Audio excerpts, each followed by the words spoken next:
नमस्कार, good morning. मी ऋतुषा कदम. सकाळी 10च्या बुलेटिनमध्ये आपल्या सगळ्यांचं स्वागत आहे आणि या बुलेटिनच्या सुरुवातीला पालकांसाठी सगळ्यात महत्त्वाची मोठी बातमी.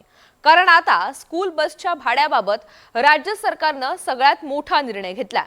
खासगी बस ऑपरेटर तसंच शाळा मनमानी पद्धतीनं स्कूल बसचं भाडं ठरवत असत. पालकांकडून संपूर्ण वर्षाची फी वसूल केली जायची. मात्र आता ही पद्धत बंद होणार आहे. राज्य सरकारच्या नवीन तरतुदींनुसार स्कूल बसचं भाडं आता प्रादेशिक परिवहन विभाग ठरवणार आहे. बसचं भाडं आता महिन्याला द्यावं लागेल. एक रकमी वार्षिक भाडं वसूल करण्यावर पूर्णतः बंदी असेल. त्यामुळे पालकांना सगळ्यात मोठा दिलासा मिळालाय.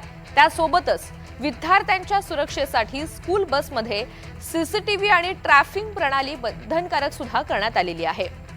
त्यामुळे वर्षभराचं नाही तर महिन्याला आता पैसे द्यावे लागतील. यासह विविध तरतुदी या सरकारनं मांडलेल्या आहेत आणि नियमांमध्ये सुद्धा काहीसे बदल केले.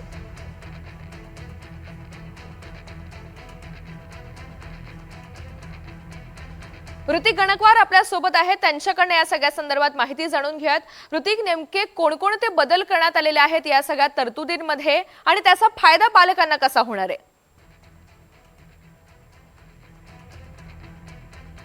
नक्कीच आपण बघतोय की परिवहन मंत्री प्रताप सरनाईक यांनी ही घोषणा केलेली आहे. आपण एकंदरीत बघतोय की महाराष्ट्र मोटार वाहन अधिनियम अंतर्गत जो कायदा आहे 2026 तो आता लागू केला जातोय आणि याच कायद्याअंतर्गत या तरतुदी आहेत आणि त्यामुळं पालकांना एक प्रकारे दिलासा मिळालेला आहे. आणि जे मनमानीपणे कारभार करतात त्या बस चालक वाहकांना आता कुठेतरी धक्का बसल्याचं पाहायला मिळतंय. एकंदरीत संपूर्ण वार्षिक भाडं जे आहे ते आतापर्यंत पालकांना बसवाल्यांना द्यावं लागायचं. मात्र आता हा नियम रद्द करण्यात आलेला आहे. आता पालकांना मासिक भाडं देण्यात येईल. तसेच आपण बघतोय की जे बस आहे तर त्यांचं जे भाडं दर आहे तो निश्चित करायचा अधिकार जो आहे तो मोटार वाहन प्राधिकरणाला देण्यात आलेला आहे. त्यामुळं मोठा दिलासा जो आहे तो पालकांना मिळाल्याचं पाहायला मिळतंय.